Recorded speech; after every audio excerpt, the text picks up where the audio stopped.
গলার কাটা হয়েছিলেন জানিত লিয়ানাগে, খানিকটা কাঁপুনিও ধরিয়ে দেন। শেষ দিকে গিয়ে দেখা মেলে রোমাঞ্চের। সেই রোমাঞ্চ জিতে সিরিজে সমতা ফিরিয়েছে বাংলাদেশ। কলম্বোর প্রেমাদাসা স্টেডিয়ামে দ্বিতীয় ওয়ানডেতে শ্রীলঙ্কাকে ১৬ রানে হারিয়েছে মেহেদী মিরাজের দল। ২৪৯ রানের লক্ষ্যে নেমে ব্যাট হাতে টাইগার বোলারদের কচুকাটা করেছিলেন কুশল মেন্ডিস। লঙ্কান ইনিংসের নবম ওভারে বাংলাদেশের কাটার মাস্টার মুস্তাফিজের টানা ৪ বলে মারলেন বাউন্ডারি। দর্শক বাংলাদেশের ফিল্ডাররা। পরের ওভারেই তানভীর ইসলাম ফিরিয়ে দিলেন ওপেনার নিশান মাদুশকাকে। তানভীরই বাংলাদেশের একমাত্র ভরসা। কুশল মেন্ডিসের তাণ্ডব থামান বুদ্ধিদীপ্ত বোলিংয়ে। ২০ বলে ৫৬ করা কুশলকে ফিরিয়ে বাংলাদেশকে আশার আলো দেখান, আর তাতেই উজ্জীবিত হয়ে ওঠে টাইগাররা। তানভীরের সেই জোড়া ধাক্কায় ম্যাচে ফেরে অতিথিরা।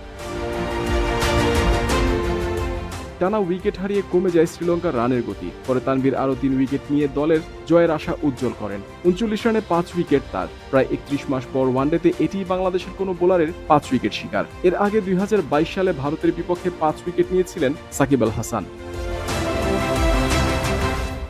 শেষ দিকে মাথা ব্যথার কারণ হয়ে দাঁড়ান জানিত লিয়ানাগে। স্রোতের বিপরীতে দাঁড়িয়েও বুক চিতিয়ে লড়ছিলেন, যেন পণ করেছিলেন দলকে জিতেই ছাড়বেন। লঙ্কান ইনিংসের ৪৮তম ওভারে ৮৫ বলে ৭৮ রান তোলা লিয়ানাগেকে যখন ফিরিয়ে দিলেন কাটার মাস্টার মুস্তাফিজ, তখন জয়ের জন্য ১৬ বলে ২১ রান দরকার ছিল শ্রীলঙ্কার। শেষ পর্যন্ত শ্রীলঙ্কা তুলেছে ২৩২।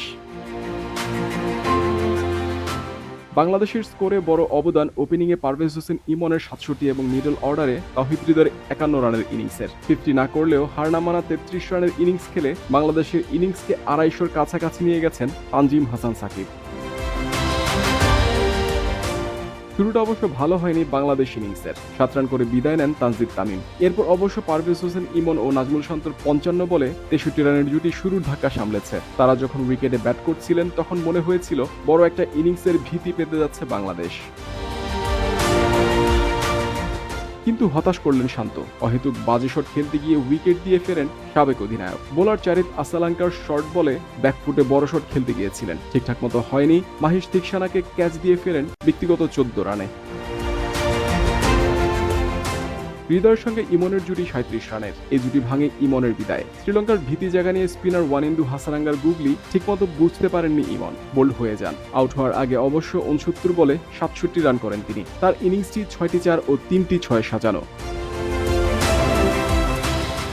বাংলাদেশের দ্বিতীয় সর্বোচ্চ জুটিটি আসে ষষ্ঠ উইকেটে। জাকের আলী ও তাওহিদ হৃদয় যোগ করেন ৪৫ রান। বড় ইনিংসের সম্ভাবনা জাগিয়ে জাকের ২৪ রানে আউট হয়ে গেলেও তাওহিদ হৃদয় করেন ৫১ রান। ৫০-র সুবাদেই হৃদয় ওয়ানডেতে ১০০০ রানের মাইলফলকে পা রেখেছেন। বাংলাদেশের ২৫তম ব্যাটার হিসেবে ১০০০ রান করলেন তিনি। ১০০০ রান করতে ৩৩ ইনিংস খেলতে হয়েছে তাকে। তার চেয়ে কম ইনিংসে ১০০০ রান করার কৃতিত্ব শুধু দুজনের, শাহরিয়ার নাফিস ও এনামুল হকের। শেষ পর্যন্ত বাংলাদেশের রান যে ২৫০ ছুঁই তাতে অবদান আছে তানজিম হাসান সাকিব ও মুস্তাফিজুর রহমানের। মুস্তাফিজ ৭ বল খেলে একটি রানও করেননি, কিন্তু তাকে নিয়েই শেষ উইকেট জুটিতে ২৪ বলে ৩০ রান যোগ করেন তানজিম সাকিব। মুস্তাফিজ রানের খাতা খুলতে না পারলেও ৩৩ রান করে অপরাজিত থাকেন তানজিম সাকিব।